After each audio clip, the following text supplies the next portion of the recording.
नमस्कार मित्रों, the education channel में आपका स्वागत है। आज मैं पॉलिटी का फर्स्ट क्लास का मैं लेक्चर लेने जा रहा हूं,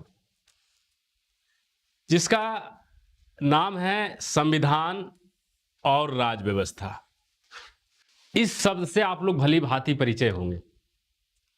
अभी आप जो है चुनाव का समय भी चल रहा है, चुनाव का माहौल भी चल रहा है। तो इस समय राज व्यवस्था, सरकार और संविधान की चर्चा जोर शोर से चल रही है। आपको मैं बताता हूं कि इस समय जब देश में 18वीं लोकसभा का चुनाव चल रहा है, 18th लोकसभा चुनाव चल रहा है, तो इस समय बहुत सारे विपक्ष के नेता के बारे में आप सुनते होंगे कि जो देश का संविधान है वह खतरे में है। तो हम बात करेंगे कि भाई संविधान होता क्या है और राज व्यवस्था क्या होता है। उदाहरण के तौर पर आप बीपीएससी का तैयारी करने के लिए या यूपी पीसीएस या यूपीएससी की तैयारी करने के लिए आप आए हैं मुखर्जी नगर, और दो लड़के हैं, एक अमित है और एक राजेश है, और दोनों मुखर्जी नगर की मशहूर कोचिंग द एजुकेशन में जाते हैं। एक कह रहे हैं कि हम जो है संविधान की क्लास जा रहे हैं, और एक कह रहे हैं कि हम जो है राजेश राज व्यवस्था का क्लास हम जा रहे हैं। अब देखिए, रियल में दोनों एक ही है, लेकिन दोनों दो शब्द होते हैं, दोनों की परिभाषा अलग अलग होगा। मतलब सुबह उठा और उन्होंने कहा कि नीरज सर का जो है मैं क्लास करने जा रहा हूं संविधान का, अमित बोला, और राजेश कहा कि नीरज सर का जो है फर्स्ट क्लास है, आज हम जाएंगे राज व्यवस्था करने।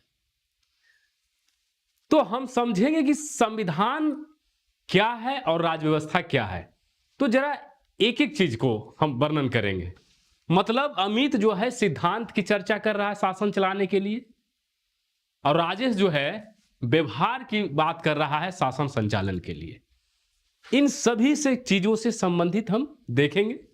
तो आगे बढ़ने से पहले हम देखते हैं कि टेबल ऑफ कंटेंट हमने आपको पहले बता दिया कि संविधान है और राज व्यवस्था है। इसके बारे में हम जो है चर्चा करने जा रहे हैं। तो आइए, अब हम जो कहानी जो छोड़े थे आपको अमित और राजेश के बारे में, तो हम सबसे पहले हम बात करते हैं अमित के बारे में। अमित सुबह उठा या दोपहर में उठा, उसने बोला कि 5 बजे का जो आज लेक्चर है इवनिंग में, वह है संविधान का फर्स्ट लेक्चर, संविधान का प्रथम लेक्चर। एकदम सही। और राजेश भी कह रहे हैं कि नहीं, राज व्यवस्था का प्रथम लेक्चर है। अब दोनों के बीच द्वंद्व है, और दोनों दिल्ली की मुखर्जी नगर के मशहूर कोचिंग में द एजुकेशन में क्लास करने जा रहे हैं। तो भैया आइए, अमित अब क्या कहना चाह रहे हैं। अमित कह रहे हैं कि हम संविधान का क्लास करने जा रहे हैं। संविधान का मतलब होता है शासन संचालन या चलाने का दस्तावेज होता है। दस्तावेज एक प्रकार का किताब, देखिए जरा ध्यान से देखिएगा, कॉन्स्टिट्यूशन ऑफ इंडिया यही है। इसमें स्टार्टिंग में 395 आर्टिकल थी, आपको पता होना चाहिए। और आज कितना है उसके बारे में ही थोड़ा सा हम चर्चा हम एक एक करके हम करेंगे। इसको जरा आप जो है दर्शन कीजिए, कॉन्स्टिट्यूशन ऑफ इंडिया को देखिए। तो संविधान क्या है? शासन संचालन या चलाने का दस्तावेज। मतलब एक किताब है, और इस किताब में पूरे के पूरे सिद्धांत लिखा हुआ है। क्या है? सिद्धांत लिखा हुआ है कि शासन कैसे संचालित होगा। तो क्या शासन चलाने के लिए कोई संस्था होगी? तो आएंगे हम राजेश की बात पे। हाँ, होगा, सरकार होगा, और सरकार के राज व्यवस्था होगी, राज व्यवस्था के अंदर जो है सरकार होगी। तो शासन संचालन या चलाने का दस्तावेज। अब सवाल उठता है कि शासन किससे संबंधित हो? भाई शासन का संबंध किससे हो? यह भी तो सवाल उठता है कि हमने तो लिख दिया कि किससे संबंधित, सार्वजनिक जीवन से संबंधित या निजी जीवन से संबंधित, या पूरी दुनिया से संबंधित, या पशु जीवन से संबंधित? अब अमित ने सवाल किया कि सर आपने तो बोल दिया कि शासन जो है संचालन का दस्तावेज है, लेकिन किससे संबंधित है? तो हमने जवाब दिया कि माननीय अमित जी, यह सार्वजनिक जीवन से संबंधित है। किससे संबंधित है? सार्वजनिक जीवन से। अब देखिए, तो सार्वजनिक जीवन से कौन सी नीति हो सकता है? बहुत सारी नीति हो सकती है हमारे। नीति का ही तो हम बात करेंगे। जैसे अर्थव्यवस्था से संबंधित होगा। मोदी जी एवरी इलेक्शन में जाते हैं और इलेक्शन में जाने के बाद बार बार कह रहे हैं कि 10 इयर्स का कार्यकाल में हमने अर्थव्यवस्था को 5th लार्जेस्ट इकोनॉमी हमने बना दिया। कितने? 5वां सबसे बड़ा इकोनॉमी जो है हमने इस देश के लिए बना दिया है। तो अर्थव्यवस्था में क्या बोलते हैं? वो बार बार कहते हैं कि देखो जी हमने जीएसटी नीति लाया। बिल्कुल। वो कहते हैं कि हमने जो है उदार बजट बनाया, हमने टैक्स में हमने छूट दिया, हमने बहुत सारे वेलफेयर योजना को हमने लागू किया। तो ये सब किससे संबंधित है? तो जब भाषण को लास्ट करते हैं नरेंद्र मोदी जी, तो कहते हैं कि ये देश की 144 करोड़ जनता को समर्पित है।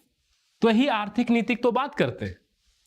आज जो है राजस्थान की चूरू में, कल बिहार की जमुई में इसी चीज को उन्होंने चर्चा की।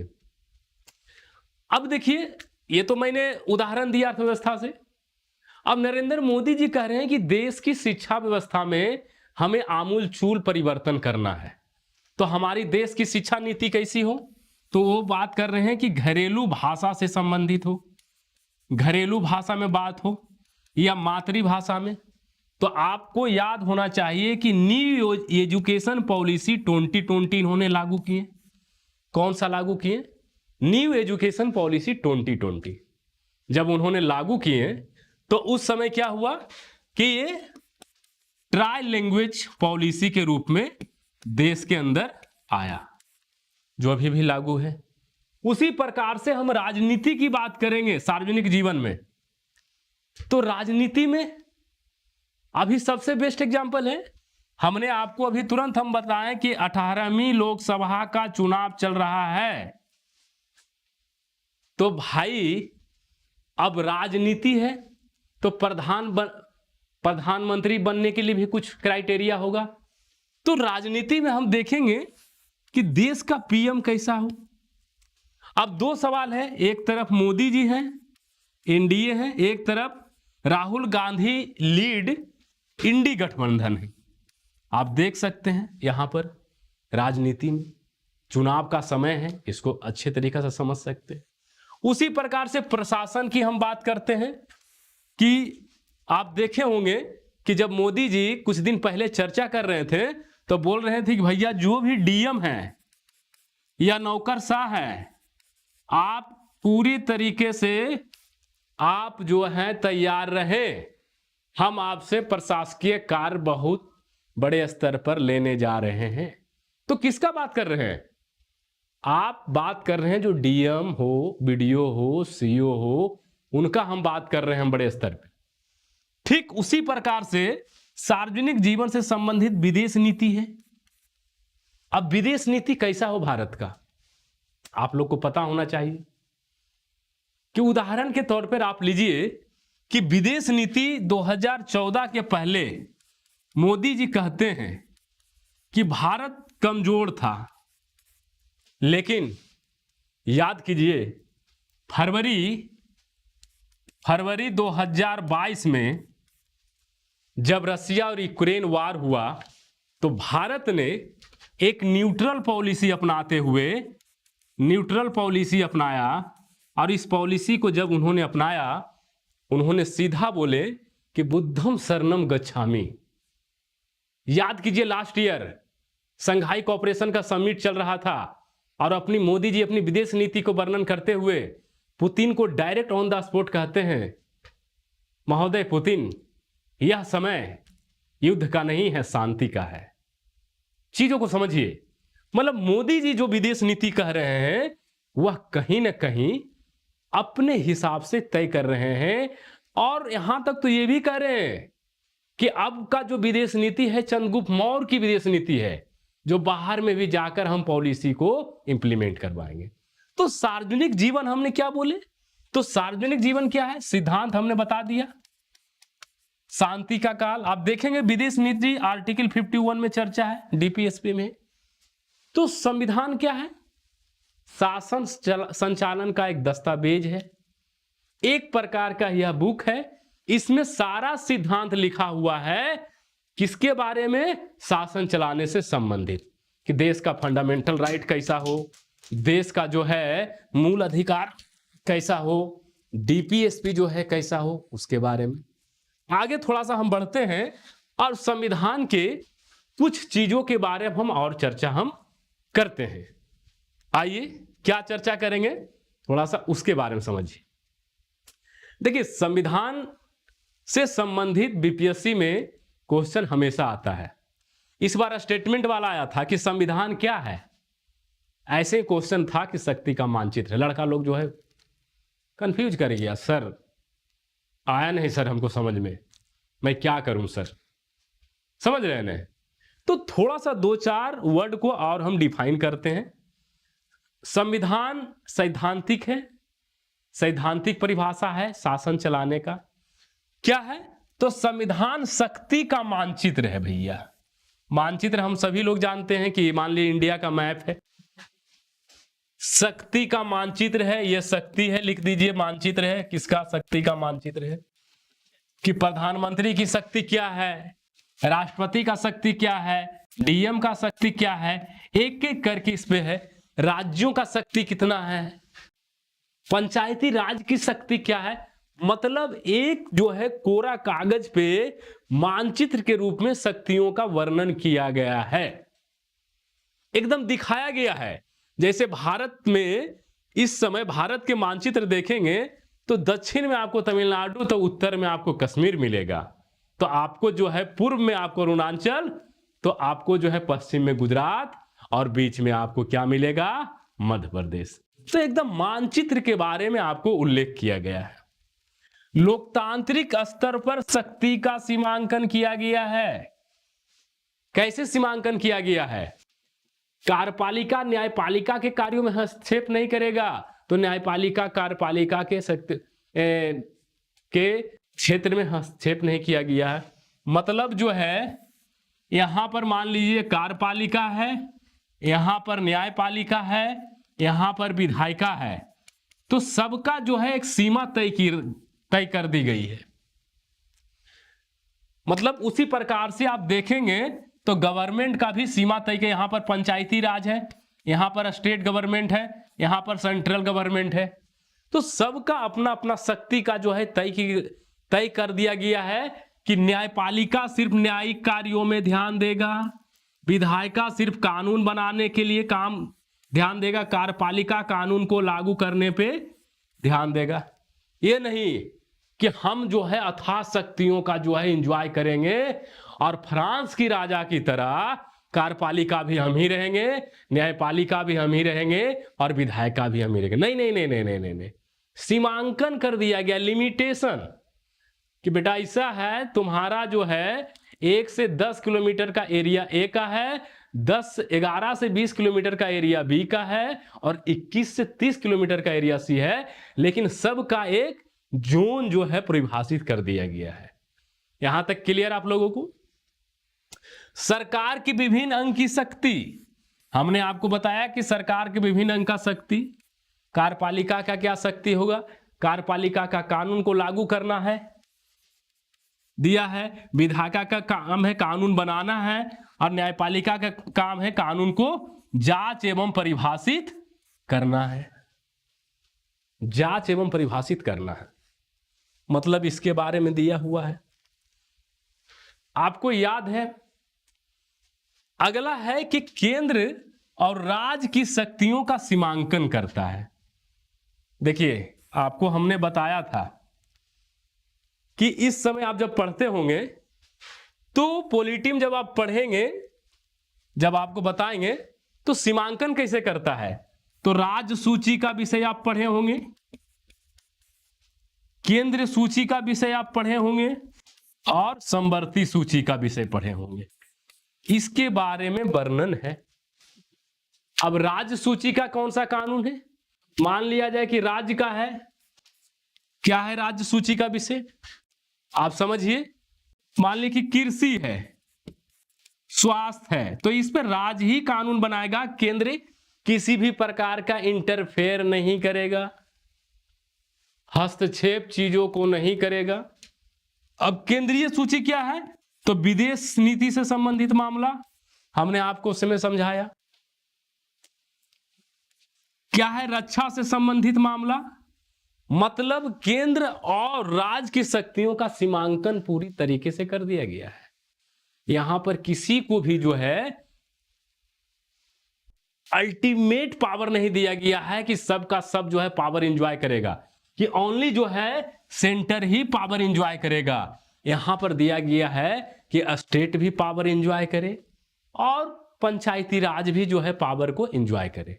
यदि पावर एंजॉय करने को नहीं देगा तो हो सकता है कि सेंटर एक डिक्टेटरशिप में बदल जाएगी और मनमानी का आरोप लगेगा, जो वर्तमान समय में आप देखते होंगे ईडी और सीबीआई का जो है जिस प्रकार से चल रही है, वह कहा जा रहा है कि केंद्र जो है शक्तियों को जो सीमांकन किया गया नहीं मान रहा है, विपक्ष की सरकार को गिराने की कोशिश की जा रही है। उदाहरण के तौर पर झारखंड का हेमंत सोरेन सरकार को गिराने में, हटाने में सफल रहे, केजरीवाल जी को जो है सफल रहे हैं, लेकिन क्या है उसके बारे में हम 100% नहीं कह सकते हैं, जो विपक्ष के नेताओं के द्वारा आरोप लगाई जा रही है वर्तमान सरकार पर। अब है जनता का अधिकार भी है इसमें, तो जनता का अधिकार, fundamental rights, DPSP, fundamental duty, बहुत सारा है जो जनता का अधिकार और कर्तव्य के बारे में बात की गई है। कानून का शासन, शिक्षा का अधिकार, जनता का ही तो अधिकार है। तो जब हम संविधान को हम वर्णन करते हैं तो संविधान क्या है? एक सैद्धांतिक, क्या है? सैद्धांतिक सिद्धांत है। संविधान एक प्रकार का सिद्धांत है जहां शासन संचालन का सारा जो है एक थ्योरी के रूप में लिख दिया गया है। मतलब लिख दिया गया है कि यह किताब है, इसमें सरकार का क्या रोल है, फंडामेंटल राइट क्या है, डीपीएसपी क्या है, एक एक करके चीजों को लिख दिया गया है। तो हमने बात किया अभी तक कि जो अमित कहा, अमित के बारे में हमने चर्चा किया था कि अमित कहा कि सर हम जो है संविधान का क्लास कर रहे हैं। तो शासन जो संचालन का तरीका था, पढ़ रहा है दोनों एक ही, संविधान और राज व्यवस्था, लेकिन अमित कहा कि सर हमने जो है शासन संचालन का दस्तावेज हमने पढ़ा, लेकिन अमित अभी तक सिद्धांत को पढ़ा है। अब व्यवहार क्या होगा, प्रैक्टिकल क्या होगा, जरा अब हम राजेश की बात हम करते हैं। तो जरा दिल थाम के बैठिए, अब राजेश जी का जो है बारी आता है। राजेश जी क्या है? राजेश जी कहे हैं कि हम जो है राज व्यवस्था के क्लास जा रहे हैं। कहां जा रहे हैं? तो द एजुकेशन में जा रहे हैं। कहां जा रहे हैं? द एजुकेशन में पढ़ने के लिए जा रहे हैं। एकदम बिल्कुल, मतलब आप समझिए कि अमित और राजेश दो होशियार लड़का है। और अभी एक उदाहरण समझिए कि गांव में अभी जो है डिबेट चलता होगा, नहीं संविधान बढ़ा है, कोई कहता होगा राज व्यवस्था बढ़ा है। अब पीपल के पेड़ के पास जो है एकदम पूरा मारम मारी हो जाता होगा, लड़ाई झगड़ा। लेकिन वहीं जाएगा अमित और राजेश जाएगा तो मामला शांत कर देगा, क्योंकि दोनों मुखर्जी नगर से पढ़ कर गए हैं। देखिए तो राज व्यवस्था है क्या? अब देखिए बहुत बढ़िया है, जब हम संविधान लागू करते हैं, मतलब सिद्धांत को लागू करते हैं, करते समय जो विषय या मुद्दे उभर कर सामने आते हैं उन्हें सामूहिक रूप से राज व्यवस्था कहते हैं। सामूहिक रूप से क्या कहते हैं? राज व्यवस्था कहते हैं। जैसे मान लिया जाए, हम आपको एक उदाहरण देते हैं कि आर्टिकल 17 में अस्पृश्यता का अंत दिया गया है। अस्पृश्यता का अंत दिया गया है। तो ये सिद्धांत के रूप में लागू है ना जी, लेकिन संविधान में परिभाषा नहीं दिया गया है कि अस्पृश्यता होता क्या है। तो उसको कौन लागू करेगा? उसको फिर सरकार जो है कानून बनाएगा और डिफाइन करेगा। आगे हम एग्जाम्पल से भी हम समझाते हैं आपको क्या है। ये व्यवहार में है। तो आप देख सकते हैं कि इस प्रकार संविधान शासन संचालन का सैद्धांतिक आधार है, वही इसके आधार पर व्यवहार में शासन का संचालन करना राज व्यवस्था है। तो चलिए, ये तो हुआ परिभाषा। आपको जरा सा एक एग्जाम्पल से समझते हैं। एग्जाम्पल क्या है उसके बारे में। उदाहरण के लिए आप देखिए, संविधान में हमने वर्णन कर दिया आर्टिकल 17 अस्पृश्यता का निरोध अंत करो। लेकिन जब हमारे महापुरुषों ने संविधान बनाए तो उस समय इसमें किसी भी प्रकार की अस्पृश्यता का परिभाषा है ही नहीं, कि अस्पृश्यता का परिभाषा नहीं दिया गया है और रोक कैसे लगेगा उसके बारे में भी कोई वर्णन नहीं था। उसके बारे में भी कोई वर्णन विशेष रूप से नहीं किया गया था। तो इस चीज को हम समझते हैं उदाहरण के तौर पर कि अस्पृश्यता अनुच्छेद 17 अस्पृश्यता का निरोध कहां है? संविधान में वर्णन है। अमित साहब कहें, अमित जी कहें। अब राजेश ने डिफाइन किया कि अस्पृश्यता क्या है। राजेश के बात कर रहे हैं, तो जो राजेश जब बात करेगा कि अस्पृश्यता क्या है, तो यह बात करेगा राज व्यवस्था का। किसका बात करेगा? राज व्यवस्था का। तो राज व्यवस्था में कौन आती है? सरकार आता है। कौन आता है? सरकार। तो यहां पर क्या है?